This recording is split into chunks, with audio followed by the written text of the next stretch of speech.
Walking a path along the roots of Pikes Peak, you take a fork in the road to the Anselm Society Digital Pub. Inside is a raucous conversation on the arts, faith, and whether the film John Carter is a neglected masterpiece. At a corner table by the fire are three people. One of them is saying that John Carter's first mistake was the title. They should have kept the same as the book, A Princess of Mars.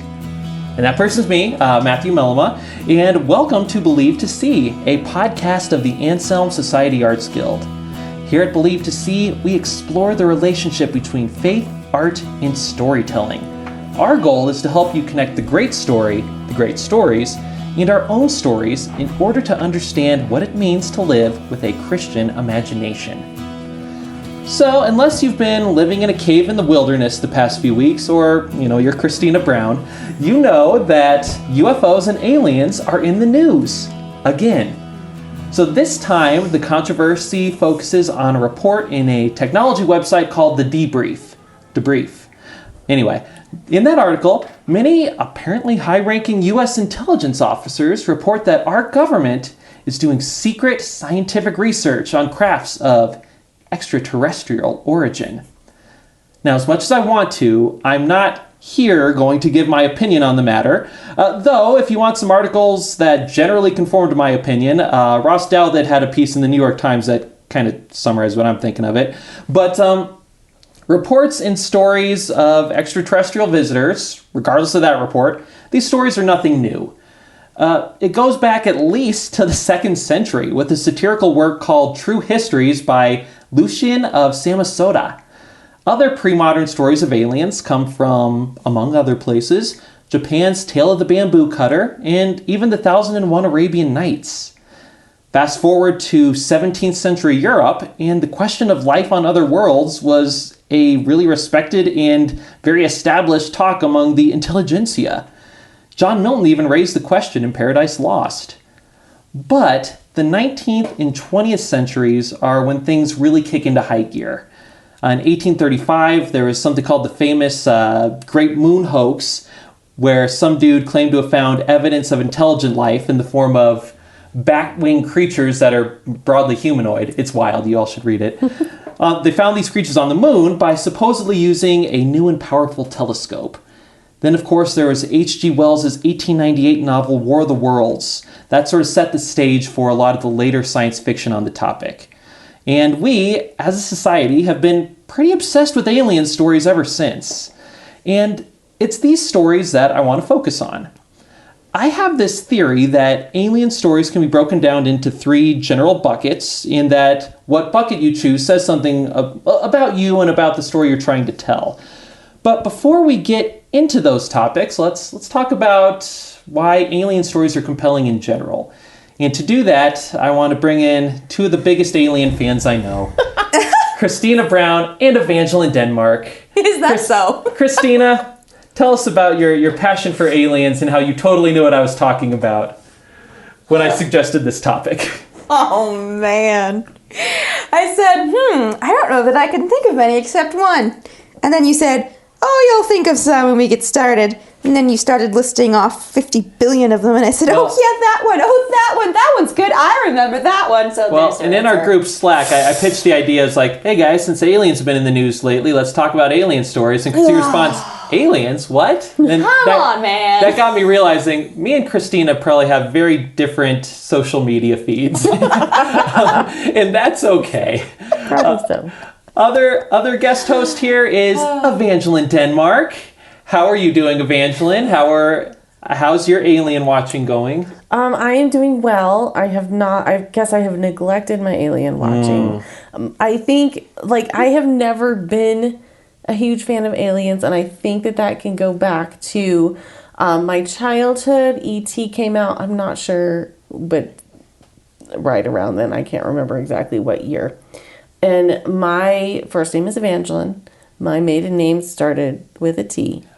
My middle initial is E. So I was E.T. And even worse, I was E.E.T. So extraterrestrial. So that is my early childhood connection with aliens is my initials were E.T. and the movie was big. Well, and it's not a great starting point for anyone. No, he's a wrinkled little, but it's not that bad of a movie. So, looking back, I think I'm over my trauma. Okay. Well, I do have to say, though, I think, first of all, that was just, I empathize with your trauma, It was rough. It is rough. It was real rough. Still rough. Yeah. Yeah, I have very strong visions of seeing that movie, probably way too young, and so yeah, I could see as a little girl. That was back before there were really proper kids movies. That's so true. Parents would be like, Back to the Future, that's a kids movie. Or Still seems all right. Or E.T. That's true. Remember when he's a desiccated corpse in the river and it's disturbing? Let's let kids watch that. I do actually have two very interesting alien movies like that, but I'll get to those later. What I actually was about to say, I was going and I wanted to look on my phone to see if I could get the proper Webster definition of alien, because it's fun and I like root words and all that good stuff. But guess what article popped up just randomly instead? What? Scientists say they've detected a heartbeat from the sun. Oh my. Oh. Okay, listen, we're not saying that big there's if something true. alive on the sun that's giving off a detectable heartbeat. Scientists are saying that there's some kind of signal coming from the sun and they're not really sure what's sending it off. That's the opening scene of Independence Day. It is. But I just have to say, what is it about aliens that, that's the title of the article that gets us to read it. Mm-hmm. Yeah. Scientists say there's a detectable heartbeat from the sun. Well, and it is interesting, clickbait it reveals something, It right? does. It because reveals it something. reveals what the authors of it think we all want to hear, right? And they're often right. But it's basically some strange noise is coming from space. Scientists don't know what it is yet. That's Alien. a boring way to frame it. The cool way is alien inside the sun? Question mark? Yeah, Right. but to that point, it does sort of show the general interest in aliens. And I will say for me, growing up, I grew up watching lots of alien shows, when I was a kid or in middle school, those were the days of Independence Day with Will Smith. Yep. And Men in Black with Will Smith. Basically, my conception of what does it mean to be a cool guy, it's Will Smith punching an alien, right? But so that's sort of what was in pop culture. But then there was sort of in the world, because, I was always interested in Bigfoot and the Loch Ness Monster. Mm-hmm. I was never super interested in aliens. In fact, they always kind of weirded me out. Yeah. One of the reasons for it is I had this sort of inchoate assumption that, if aliens were discovered, this would, disprove the Bible or something. So I don't remember anyone telling me that, but I had that assumption for years as a kid. So whenever I'd see, alien footage, it's oh no, so much is on the line here. The truth of Scripture depends on me debunking this. Oh no, it's so sad. Later, when I thought about it, I was oh wait, that doesn't quite make sense. God made this planet and the life there and the cosmos and the universe. If you wanted to put life on some other planet, that kind of seems like his business. It's my job to But defend the truth, yeah. That's rough. That's a lot of pressure for a little boy. there's a lot of I was a very nervous child. Evangeline. We've got some trauma Christina. going. I recovered, and don't worry, I no longer think that alien footage was compelling either. So. I think I'm the only one who has positive experience with aliens as a child. Except, no, that's not true. I just, never mind. I think I have mixed. I think I have a favorite experience, which has defined my other experiences since. Mm-hmm. It was with one of the movies we will talk about, or I'm talking about now, which is Signs with Mel Gibson. Ooh, that's coming up. Don't worry. No, I just want to give. I'm glad it's coming up. Can I Okay. give my experience with it in the movie theater, or not yet? Is that not allowed? Hold up. Okay. Hold it back. All right. Well, don't fire till you see the whites of their eyes. Okay. Even though the aliens don't have whites in their eyes. Maybe they do. I guess they're usually big black eyes. Yeah. Anyway, aliens are everywhere in our culture. Alien stories are everywhere. So what I thought we would do is I was just listing, just for me, on a piece of paper, just listing all the movies, TV shows, books about aliens that I could think of. And it was a long list and it's nowhere near complete, right? But the ones that I happen to think of, I started to realize the aliens there can be lumped into three very general categories. So I'll tell you a little bit about these categories right now. Then I want to discuss examples within the categories. Hopefully, after we do that, we can come to a new understanding about aliens and ourselves. Okay, so here are the three categories that, best as I can figure. One, so first category is what I've called pitiless intellects. So these aliens are super smart, they feel no emotion, and they come to Earth and decide to just destroy everything. Okay, a lot of movies especially deal with this. Category number two, spiritual guides. The aliens are almost supernatural figures who give this sort of hidden secret knowledge to humans. Again, a lot of movies, a lot of books about that, a lot of stuff floating around there. If you spend a lot of time just looking at UFO like phenomena, you'll these sort of folks are everywhere. And category number three, fellow souls. Aliens are basically like us in their desires and flaws. So they're souls with intellect and reason who happen to be on another planet and may or may not have extra eyes or heads. Okay, so let's go through one at a time and let's just sort of list different examples there, try to figure out what's compelling, what's not compelling. See, again, we're looking for themes, we're looking for motifs here. Okay, so let's start with the pitiless intellects. And there's a reason I'm starting with it, and that's because this is very much what we find in The War of the Worlds. Again, 1898 science fiction novel by H.G. Wells. As I mentioned in my intro, far, far from the first story about aliens. People have been telling stories about aliens for centuries, for millennia. But this really seemed to get things kick-started in the popular culture. So for those who aren't familiar, this is a story. It's basically set in England where aliens land, and these aliens are super smart. They have no emotion, they have no feelings, and they destroy everything. Also, people may be more familiar with the Orson Welles radio drama adaptation from 1938, where he makes this look like an actual news report in New Jersey, and according to popular legends, may or may not be actually true, it was so convincing that lots of people freaked out thinking that aliens were actually coming. And again, the reason I'm starting with it is this was extremely influential, set the stage for a lot of aliens. And I love this intro that H.G. Wells does. This is like on the first page, describing the alien race who come from Mars. Yet across the gulf of space, minds that are to our minds, as ours are to those of the beasts that perish, intellects vast and cool and unsympathetic, regarded this earth with envious eyes, and slowly and surely drew their plans against us. Again, that... Dun, dun, dun, dun. Yeah, exactly. So this idea that aliens are a whole, not only smarter than us, but a whole order of intelligence above us. Yeah. They are to us what we are to, like, chickens or whatever. And apparently, by necessity, with that intelligence comes they threw off our little morals, our quibbles with that. They don't feel pity, they don't feel remorse. All they have is the cool intellect, so they're going to come over here and blow a bunch of stuff up.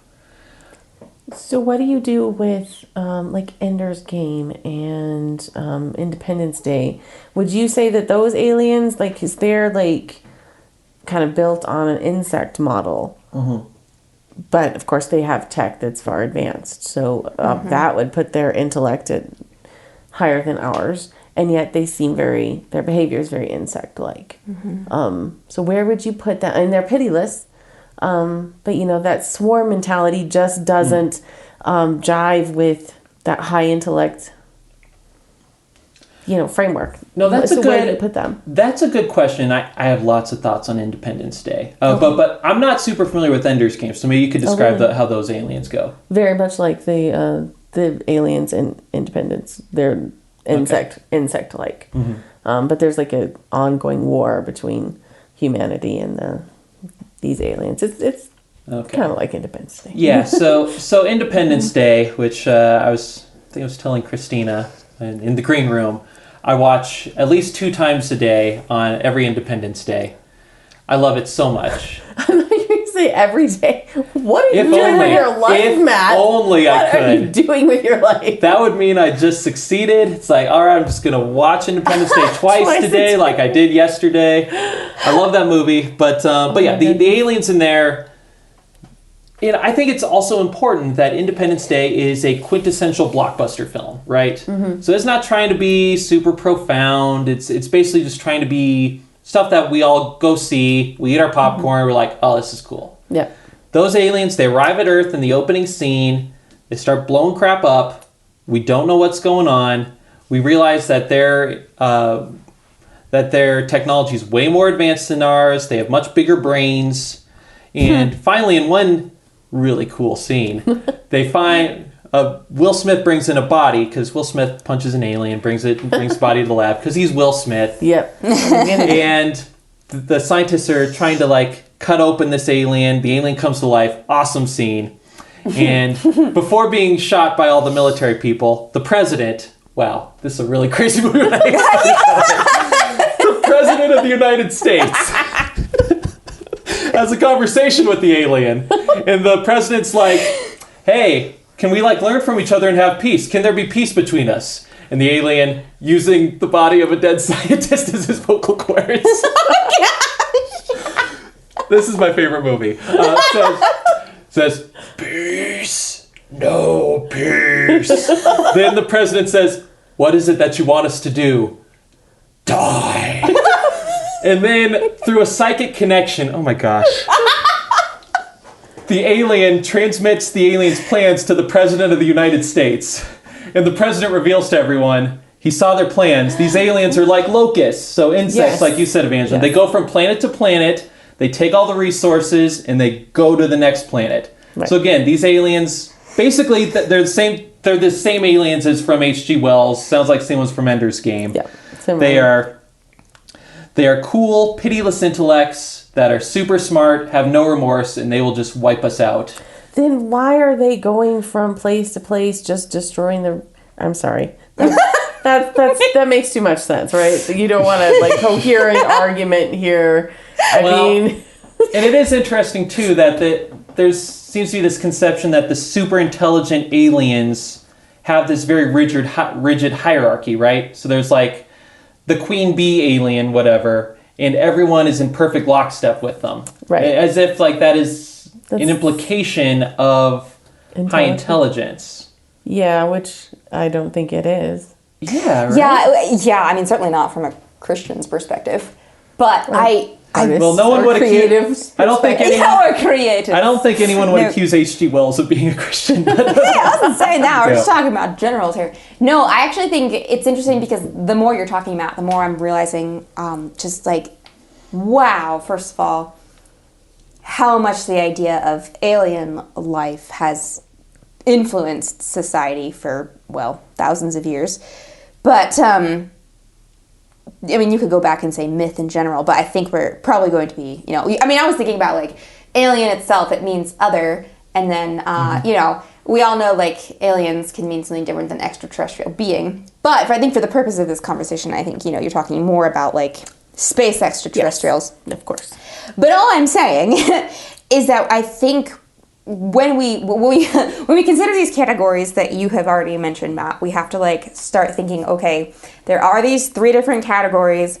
Where do they come from as far as a human desire for X? Yeah. And I think perhaps even this is farther than we can do even in this podcast, but it would be interesting to sort of analyze the times that each of these stories were written, of the different films, and what kind of the cultural mindset was of that time, and kinds of the things that the culture was craving or wanting, things we were sort of experiencing in progress, and regress, you know. So I feel like that could be a very interesting conversation, but the more you talk, the more I just realized so much of the literature and art created about alien life is really just a desire for big and beyond and... Like the big story, the blockbuster, you mean? No. I mean, Oh, you mean his desire for something more than like a transcendent experience? Yeah, we're seeking transcendent experiences. Yeah. Okay. And so the fact that there's these different, like you said, Matt, you sort of categorize them in all these different ways. Like, it would be so interesting to think through what was the overriding thought. What was the overriding, like, thought process or cultural moment when these were written. And something like you said, blockbuster, right? But there's still so much of, I mean, I can see so much of that time period that movie came out, like, into the script. So it's just, as far as cultural relevance. Yeah, well, there's a couple things here, because, well, again, let's go back to War of the Worlds and H.G. Wells. Can you tell our audience when those were written? Do you know? Yeah, so War of the Worlds was written it was published in 1898. Okay. And H.G. Wells was very much a materialist. He was one of those fancy English socialists. He was in the Fabian Society, which was, again, like fancy socialists. So you can see these sort of materialist, sort of nascent, sort of philosophical Darwinism in some of his works, like The Time Machine. You'll see that as well. So you can see these aliens are definitely material, right? So they have these profound intellects. They're not burdened by religion. They're not burdened by morality. And that's sort of where he's going with that. And again, Independence Day, I doubt the people who made that movie had any specific philosophical or political agenda. Not an agenda. They make compelling, simple villains because the fact that they're super smart, have big technology, means they're scary. And the fact that they don't really have a conscience, anything you don't need to think too hard about. It's a rah-rah America film. Yeah, exactly. But there's other examples here that do take a different turn. I'm looking especially at, I love this movie, 1956 film Invasion of the Body Snatchers. Oh man, that was one of the ones I was going to mention. Well, you take it then. Okay. I will just say, I friggin' love it. I've never seen it. Oh, see, I think, have to watch it. So this is one of those movies where I was going to go for the hilarious trauma stories where, and I'm curious now, if you know the Body Snatchers and love it, Matt, I'm curious, do you know the Blob? I have not seen The Blob, but I want to. Oh, okay. Movie night! Oh, that's a good idea. Ansel movie night. Aliens, guys, from like the 50s. Just the three of us show up. Everybody else is like, what are they 1950s doing? sci-fi is one of my, that's one of my, yeah, I love it. I love it. Okay, you need to watch The Blob then and tell me why my father would let his 5-year-old daughter watch it. I had OCD nightmares about that until... They didn't make kids movies, so they're like, it's about a blob. I mean, I'm pretty sure I was like in middle school before I stopped having recurring nightmares about being swallowed by a ball of jelly. I mean, that's pretty much what it was. Jelly is generally so harmless. It's generally so harmless, and yet it's this ball that gets bigger and bigger as it envelops the humans and rolls into you like a snowball. And as terrifying as that is, I will posit that Invasion of the Body Snatchers is even more terrifying. See, that's interesting. I saw both at the same age. So when I saw Invasion of the Body Snatchers, it was not the most terrifying. The Blob was the most terrifying. We won't go there. The Body Snatchers, I didn't find it as scary, and I don't know why. But yes, Matt, I think there's something about the 50s aliens in the they had this like horror element, and they really were, like you said, pitiless. Like, it was something about them that I think is significant is putting them within the broader like political context, because we're talking about height of the Cold War, Red Scare, the whole shebang. So that's a very real thing that's really on the minds of folks. So Invasion of the Body Snatchers is about aliens who come to this like small town in California, and they slowly start replacing the people with like these vegetable cabbage replacements of themselves. Like literally pods. In the way they slowly reveal the information to like the local doctor who's the hero, it's so brilliant. I love it so much. It's so creepy. But one of the things about the aliens is they are pitiless. They're without emotion. They're trying to convince these people, like the hero and the heroine, no, just release yourself from these emotions. Like, let go of these feelings. This is better. And then, like, the hero's like, no, I want to feel. I want to love. All this stuff. But again, you can place that in political context with this, against, set opposed to, like, the Soviet system, which is, like, this machine-like, cogs, no feeling.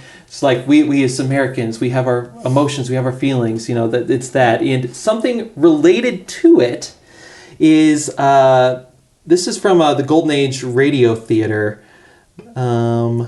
It is called 0 Hour. So originally aired in 1958. Y'all can find it on like YouTube for free. Check it out. I friggin' love it.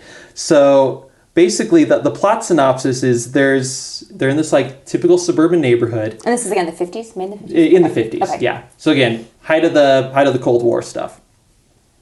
There's like this little suburban neighborhood, and the parents are talking to the little kid, and the little kid's like, "Oh, Mom and Dad, we're playing Invasion because there's going to be an invasion later." And the parents are like, "Oh, that's so cute, little Johnny. Oh man."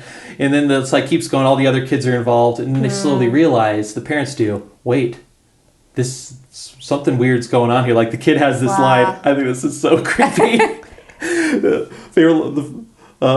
Mom, when the invasion comes, we'll have to get rid of you and Daddy, but I'll be sure it won't hurt very much. Whoa. So then they start to realize, oh no, the children really are helping the invasion of these hostile alien forces. And that's gosh. like, it ends with like the child chasing them down, and it's so friggin' creepy, and I love it. Wow. But again, you can place that in, you know, you can see that as a pretty obvious example of communism, right? It's like, oh, our children are being indoctrinated, and we may think it's all cute and fun and games, so they actually come and get us, right? So again, you can have the sort of philosophical course of H.G. Wells, the sort of scientific materialism of particular stripe. You have the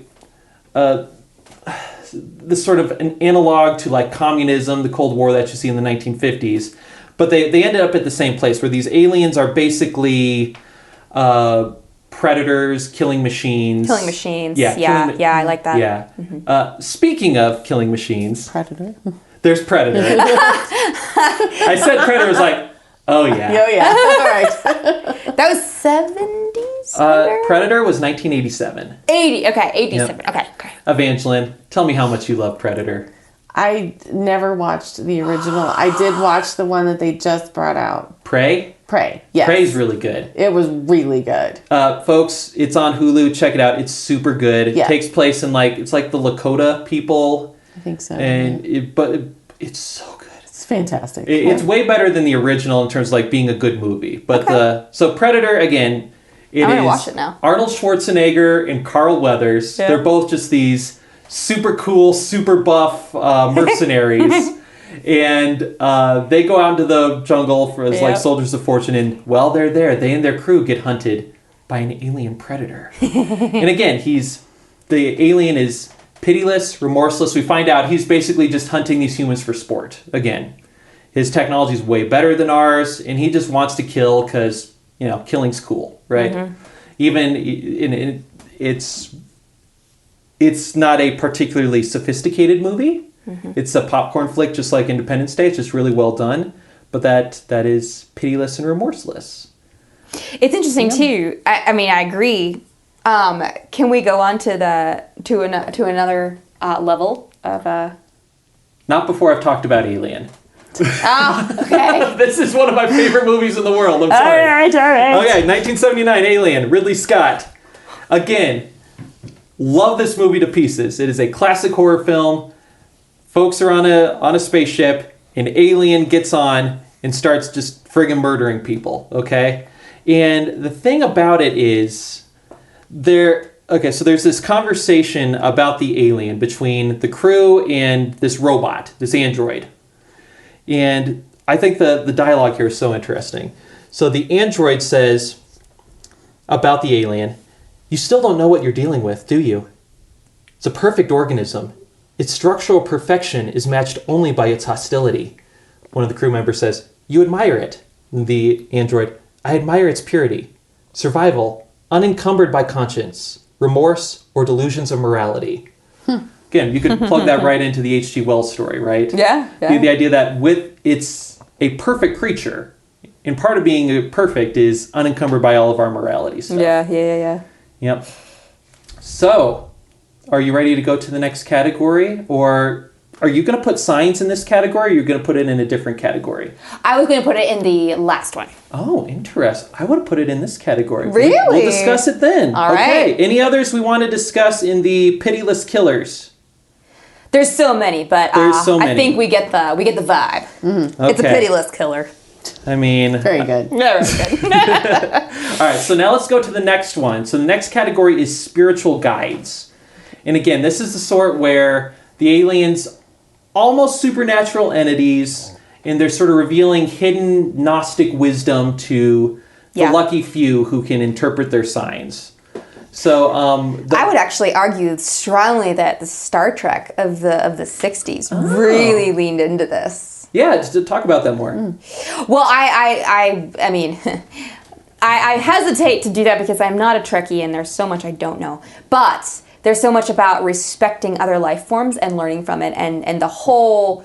If you're in Starfleet, you have to swear never to destroy any life form, and you have to save it at all costs, even if it feels evil, you know. And so it's very interesting because you have the respect all life, and all life is equal, and how do we save and how do we learn from them? And so you kind of get into the, go where no man has gone before. So you have that exciting, adventurous, Neil Armstrong had landed on the moon, in the 60s, right? 50s.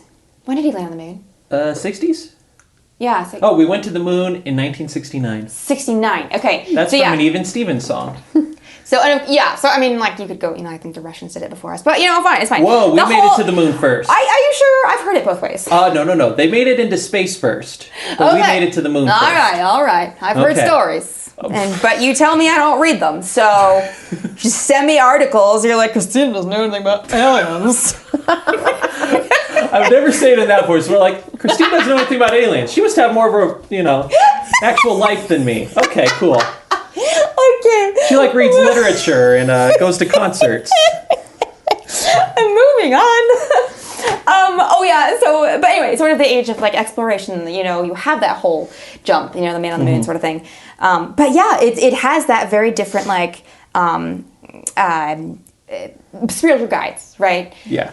We watched a lot of those episodes and thought, oh, this is interesting. This is so reflective of just the culture of the time and the 60s in general. Yeah. It was so interesting. No, I think that's an important thing to know when watching the original Star Trek. It's a very 1960s right-thinking liberal sort of thing, right? So that's sort of what it's going at. So it's going to have that attitude, like you said, respect all life, going in the spirit of learning. Yeah, exactly. Mm-hmm. And that is an important thing. Again, it reflects the folks who were making it in the time period they were making it. Right, exactly. Yeah. And still the excitement, go where no man has gone before. Yes. Yeah. And the honor, the Starfleet code, right? You have a lot of that, there's just a lot going on there. Yeah, and something related to that, where it's the aliens who sort of know something the rest of us humans don't. Not quite to the spiritual guide, but more in that direction. It's another 1950s film, The Day the Earth Stood Still. So this is a fascinating film. So basically, 1951. So flying saucer lands in Washington, D.C. This alien gets out. The alien's name is Klaatu. And he's like, hey, Earthlings, y'all are screwing up a bunch of stuff, and if you don't get your act together with these nuclear weapons and stuff, all of us other aliens are going to kick your butt. And, us humans try to destroy him. Klaatu has to go on the run. He sticks a killer robot on some people. It's a whole thing. Okay, but basically the premise is the alien comes in to be as a warning, right? You humans are screwing this up with your nuclear power, with your warmongering, et cetera, et cetera. And if you don't stop, we, who know better than you, are going to have to put a stop to it. Oh, yes. Yeah. I know what you're talking about. Mm-hmm. Yep. So that's that same thing. Again, shows sort of a different viewpoint of, the Cold War, where it's okay, let's stop this whole, there's the Soviet America dichotomy. It's also guys, what are we doing with all these nukes and stuff? So, again, time period, aliens are sort of the stand-in for the higher knowledge there.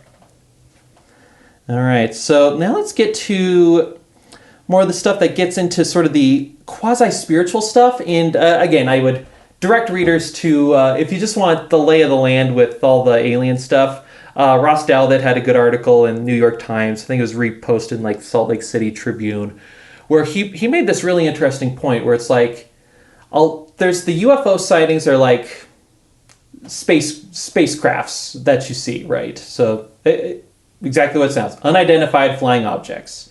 Then there's this other genre. It's like people being like abducted, having like mystical, almost spiritual experiences with these other creatures and stuff. And he's like, to me, those sound more like stories like the Fae from like past centuries, or like encounters like angels or spiritual forces. That seems to fit more in like that genre than like just looking for extraterrestrial life.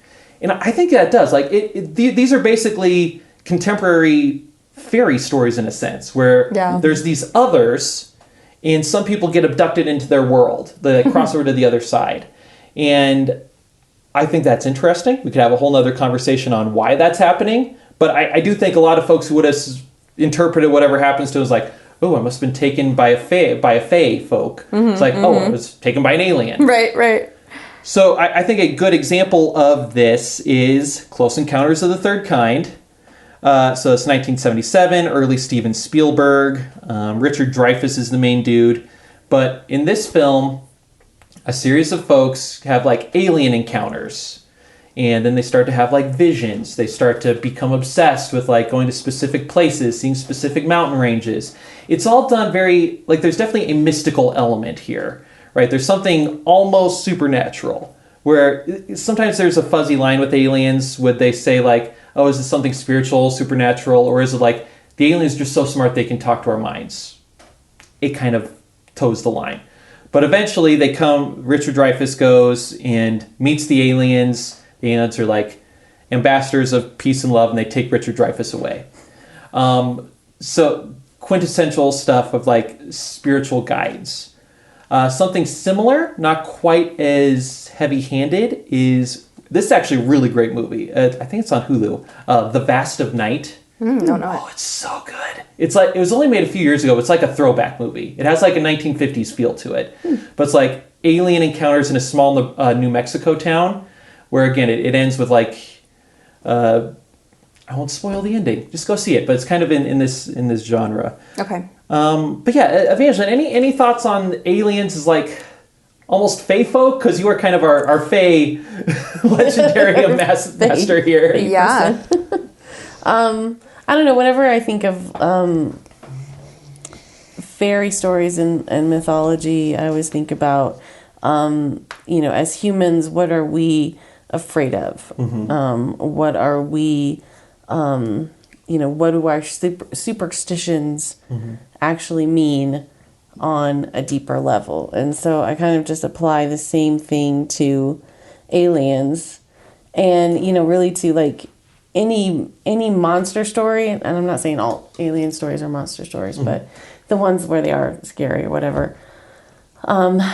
I always look at, what's the symbol there? Like, with vampires, you have insatiable thirst. And, with Frankenstein, you have, don't play God. It becomes monstrous. So what is the, deeper symbolism of aliens? And I would say, fear of the unknown is a pretty obvious, that's pretty obvious surface level interpretation, but with the different stories about fairies, there's different interpretations. There's different things that people are, kind of working with, even just light and funny stuff like, accidents, household accidents. It's like, that's your house spirit, or that's your, poltergeist, or, which is a little bit scarier than just like a brownie, just like causing mischief. I don't know about you, but I love brownies. I'm not scared of them at all. You know what I mean? Like, or do you mean you're talking about brownie?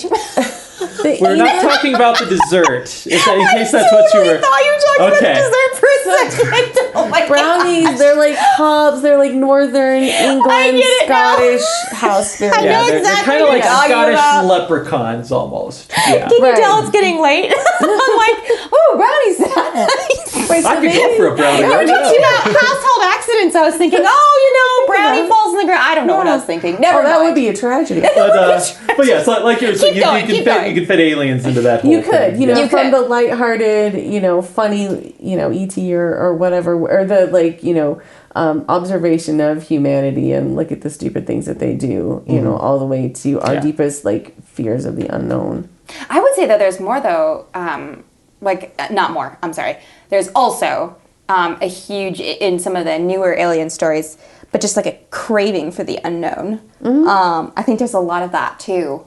That's really interesting to me. And again, part of what we were talking about in the beginning, sort of that transcendence sort of element, and we want to explore. Again, that's part of like the go where no man has gone before. We do kind of want to go to that realm, and yet There's the same principle as story like Gulliver's Travels and stories about exploring the edge of the known of the map. It's the same. Exactly. Now we know the map. So, but we don't know the map of the stars. And so that's our next, horizon of unknown. And so there's all the possibilities of creativity and monsters and things that you can encounter because we don't know the edge of that map. Yeah, absolutely. There's whole genres of, ancient literature where it's like you're going on like a journey by ship across the ocean, right? And you're landing on different islands, meeting different people. Different, crazy, strange people. People with, the face of dogs or, who can fly. The monopods. Yeah, exactly. Exactly. And once the whole of this Earth was mapped, we were like, let's go to the moon. That would be fun. And then you could just see it continuing that way. I'm sensing a human theme here. Yes. Yep. That's where we always can go back to, I think, is what are our motivations? Yep. What are our fears? Tale as old as time. And we're just projecting those onto whatever story but maybe that's ruining your whole thesis. No, it isn't. And I think this is important because it sometimes I've thought why does this happen? Because again, there's some alien stuff where it's okay, you can kind of view it coolly dispassionate. It's okay, maybe there are intelligent beings out there in the universe. You don't really see why there'd be necessarily this spiritual or mystical dimension to it, right? But it seems like so many folks who are deep into this are that way. It's why is that? So sometimes you feel like they're, maybe they're mostly well-meaning. Other times you feel like it can get to a pretty frightening place. You feel like they're going into some places where they shouldn't go. Kind of the God-shaped hole. Yeah, exactly. So it almost seems like they're filling the place where folks may have done in past centuries, getting into more occult aspects of it. It's the same longing, just it takes a different form in a different age. Yeah, it's very interesting. Yeah, so there's other things we can put in this one. I want to give honorable mentions to many of the episodes of the X-Files and also Indiana Jones, Kingdom of the Crystal Skull. Yes, I was going to say that. That's classic example of this. So classic. I forgot about that one. Well, yes. Don't get me started. Okay. Hey, I still found it a fun ride. There's going to be another one. Another one. He's 80. So, and the one that came out I'm still gonna watch it. 14 years ago was supposed to be Indiana Jones hanging up the hat in his old age. I 14 know. years later, he's doing it again. Yeah. I don't know. That's another whole thing. But he did have a line. I think someone asked him, why are you still acting? You're so old. He said, well, I'm an actor. That's what I do, isn't it? No, they did. And he said, well, I'm an actor. That's what I do, isn't it? I mean, I was like, I gotta respect that. I mean, if people are still gonna hire you and you feel like you're fulfilling your calling, I mean, you go, Mr. You go. I have a lot of grumpy thoughts on the subject, but let's talk about Kingdom of Crystal Skull again. You have these skulls that give psychic connections between people. It all culminates in the actual aliens appearing almost psychically, and the KGB agent literally gets her head blown up because she can't take all the knowledge that the alien gives her. It's definitely hits all these things, right? Checking the boxes. Checking all the boxes. So now let's move on from them to aliens as fellow souls. I'll start with what got me to rethink aliens. Because again, just me thinking without Rethink Aliens as a genre or the movie Aliens? As a concept. As a concept, got it. So again, me as a boy just sort of assumed without really thinking it through. It's well, if they're aliens and the Bible can't be true, oh no! But then when I read C.S. Lewis's Space Trilogy, and seeing his vision of aliens, where, again, my favorite of the Space Trilogy is the first one, Out of the Silent Planet, where his hero, Ransom, goes to Mars and meets, different species. I don't know how to pronounce it because I just read it. Hnau, Hnau. So basically it's a term for a being with a soul. So a being with reasoning who would have a soul. So on Mars, there are 3 of these creatures. There's the Hrossa, the Sorns, and the Fiffletrigs.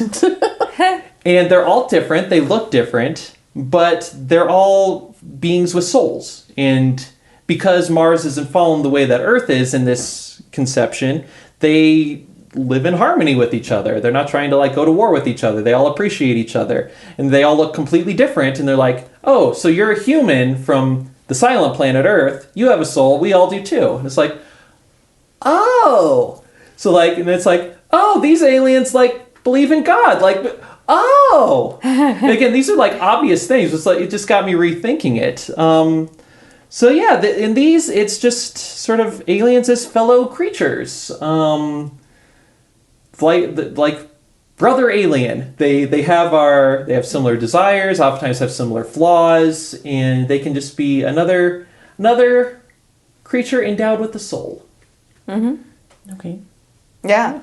Well, I mean, I know the Signs was the part that the movie I that am interested why you put Signs in this category. Yeah, see, I feel like it has to be in this category. I shouldn't say has to. There's an argument for it being in this category, mostly for kind of the pinnacle ending, I guess, which would be when the alien acts in revenge and goes for the one thing that Mel Gibson values, because Mel Gibson... It's Mel Gibson, right? That takes the one thing from the... Yeah. The finger, I think, from the alien. Anyway, it's a revenge. Never seen it. Okay. I don't know if spoiler alerts are allowed, but... Well, here's the thing. Yeah. Here's the thing. So Signs... Maybe M. Night Shyamalan's last good movie? What? Was this his last good movie? I stopped watching after a while, but I don't know. But Signs was good, in my opinion. Yeah. So Signs, you should watch it, Evangeline. It's very... M. Night Shyamalan is very good at creating tension, creating suspense, mystery, doing all this. And basically it's kind of stereotypical aliens invading Earth, but it's told through the lens of one family who lives in a cornfield. Yep. And this one alien really doesn't have a reason to be in this random farmhouse, except for revenge and anger taken out on this one man. And so that's where, when you're talking about as fellow humans having the same flaws and having the same desires, that's where I was like, okay, we all understand that. We all understand revenge. We all understand tit for tat, right? That's interesting. I would have thought of them in the first category, the pitiless intellects. Because, to me, they seem to be... It almost struck me as an homage to War of the Worlds, where it's they come down and just start to conquer everything, right? And they do so slowly and suspensefully in Shyamalan. But I would have put them in that category. But that is a fair point that you raised about the one aliens who are acting out of revenge at the end. Yeah, and it's almost not just revenge. It's a little petty. You took my finger, I'm going to take your daughter, and I'm going to he's almost left behind, when his aliens leave, because he wants revenge. It's very human. There's so much morality there in that whole ending. That whole, swing or whatever it is. Can I tell you a story about this? Not Mel, whatever his name is. Okay, sorry. So... he takes that as a yes. That's fine. Did you say something? I was going to tell... Okay. But anyway, so... I watched Signs when it first came out in theaters. One of the best theater experiences of my life. See, I have to tell you my theater story, too. So, really great attention, really great at making you feel on the edge of your seat, jump scares, all that. So... How old were you when it came out? It came out in 2004, so I was a teenager. Okay. Yeah.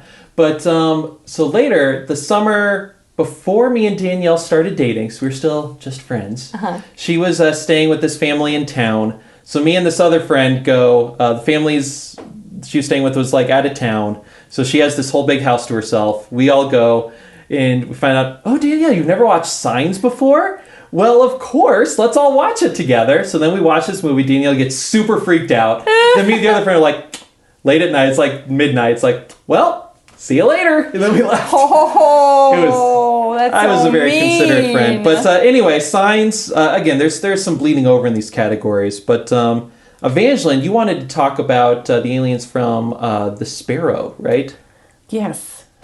Which is interesting. You were talking about the fellow souls, and I was thinking, how are they going to fit in there? Because the whole reason that that they go to find the aliens in the Sparrow, which is a interesting, very very well written, very good novel, very horrifying. So to read with caution, and we've talked about it on the podcast thing is, before. The premise sounds hilarious. The premise is Jesuits in space. It does, yes. But she does all kinds of things with, exploring the reasons, the motivations for, going into a new territory and,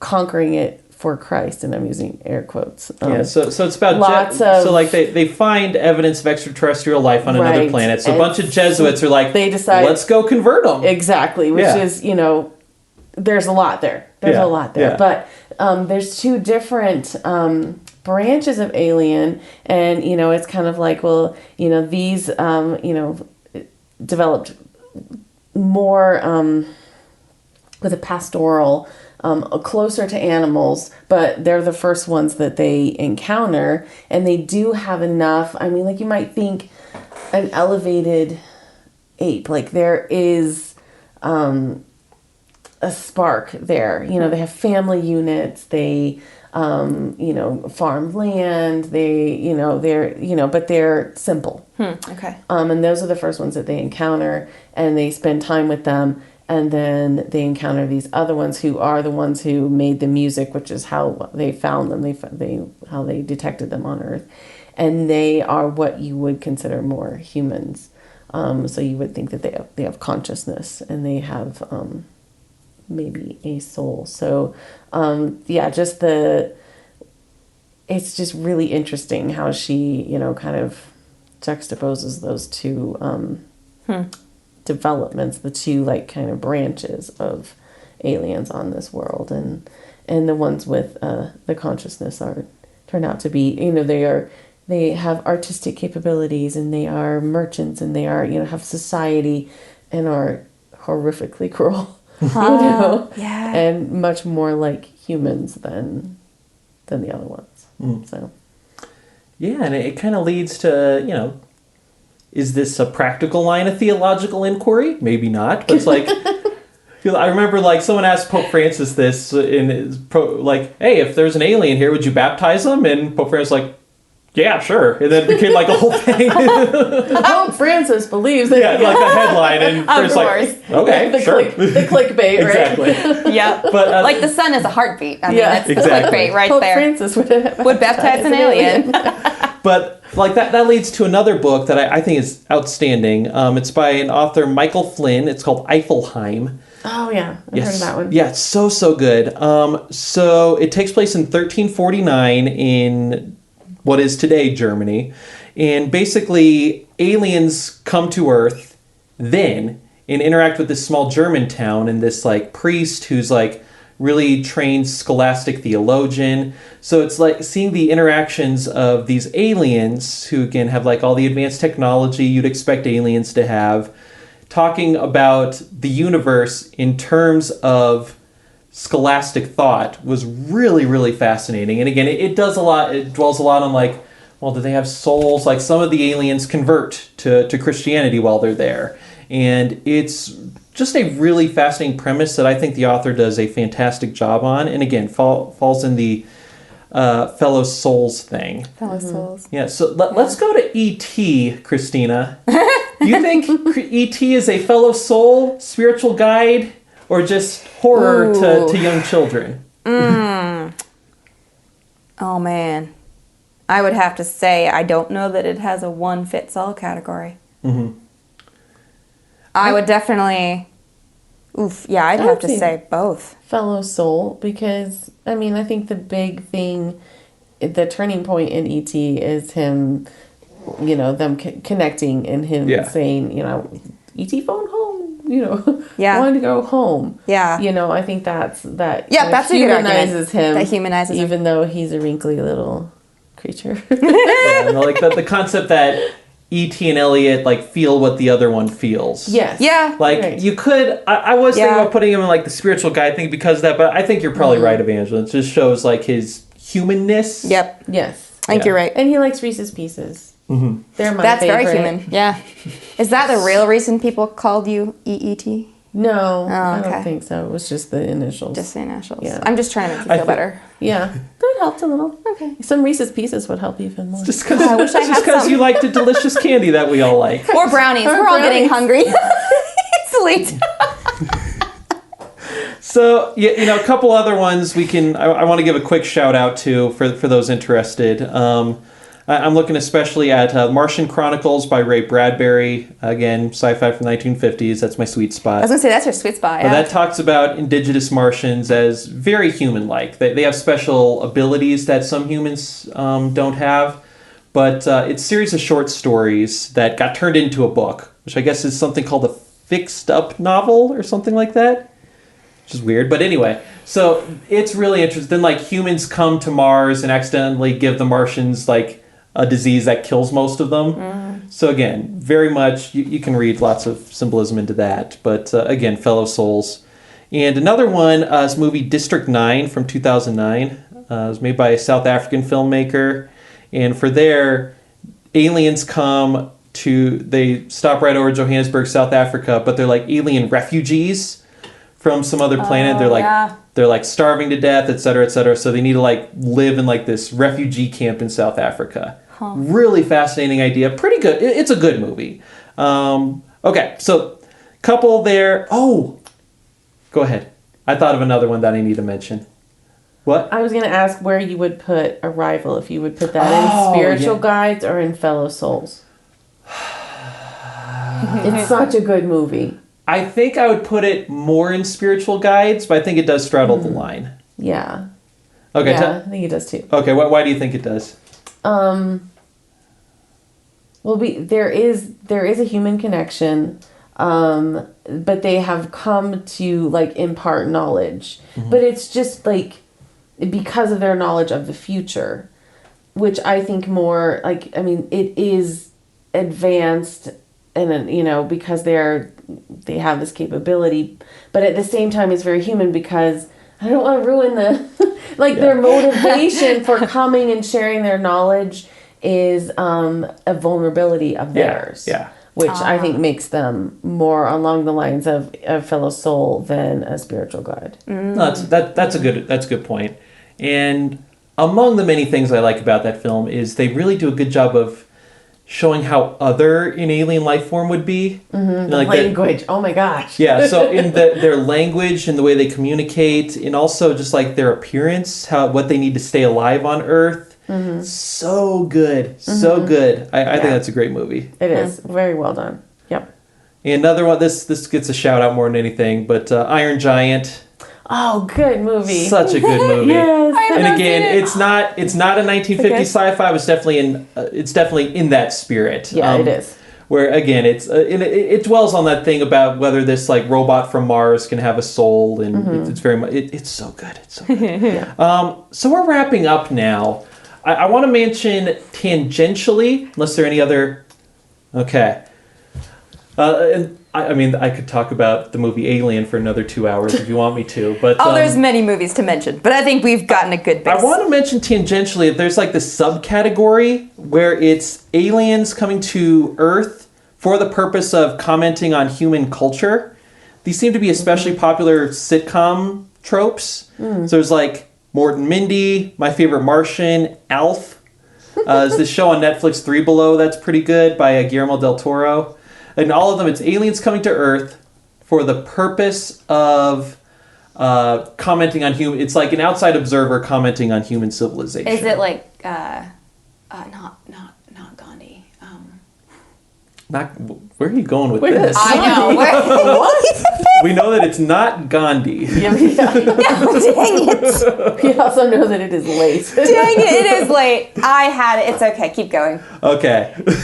So, but again, like that's the sort of thing of like why you use the aliens. It's a cultural commentary on the weirdness of humanity told from an outside observer. Think about the comic strip "Strange Planet" by Nathan Pyle too, which is Yep. very popular on the internet. It So is. good. Exact concept. Same idea. Yeah. All right, so there we have it. The 3 buckets is sort of that 3.5 bucket with like the Strange Planet folks.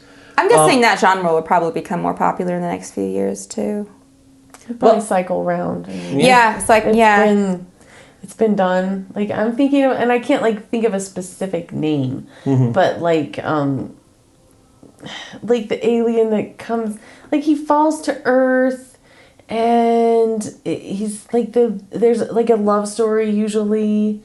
You know, do you know what I'm talking about? Does that? Never mind. I can't. I think Evangeline is forming in her own idea for what will be a novel. Here No, soon. but I mean, isn't it partly? Oh, I don't want to write about aliens. But isn't Avatar kind of half like that? Yeah. Oh, absolutely. Yeah. Absolutely. I mean, it's like the other way around, but- Avatar is very much in like the genre of like Princess of Mars. Oh yeah, you said you. Where it's wanted like to the talk about human that. going to the alien world, and like to the aliens, the human is like the invader And the right? barbarian, He's yeah. the invader and barbarian. Yep. Yeah. So that's kind of a middle spiritual The guides folks almost. folks on Pandora, absolutely in the fellow souls category. Some spiritual elements, but that's sort of more below the surface. Yeah. So that absolutely. All right, so there we have it. We've done a whirlwind view of all of these different genres. They're And the philosophy behind which they come from. I mean, there's examples for each one of these that I really love. Is there one that you think is most effective, you find most compelling? Ooh. I think the fellow souls. Mm-hmm. You know, because I'm more, drawn to human stories, and as much as fun as the blockbusters are with the, the bug aliens, they're fun. But yeah, I like the fellow souls. I like I mean, I would have to say for me, it's a cross between spiritual guides and fellow souls. I think because, like you said, Evangeline, and I think humans are drawn to each other, right? So of course, it makes a lot of sense to be drawn to a fellow soul sort of premise. But I think telling stories about ourselves. I know, right? We're so good at that. Just been doing it since we learned how to tell stories. Exactly. But I also really do love the spiritual guides aspect because I'm just kind of a lover of the mystical, magical, what else is out there, what other mysteries span this big, beautiful world, universe. So I would have to say personally, if it's done really well, I think the second category of spiritual guides can be pretty compelling in sort of pulling us into the magic. Yeah. Yeah, I mean, for me, if I just want to watch a film, just enjoy it. We all know Independence Day. I'm going to go for Independence Day. I'm going to go for Alien. Going to go for Predator. But if I want to just really think and be challenged, I want to go for the fellow soul stuff. I want to think about the implications of something like Eiffelheim, The Sparrow, Out of the Silent Planet.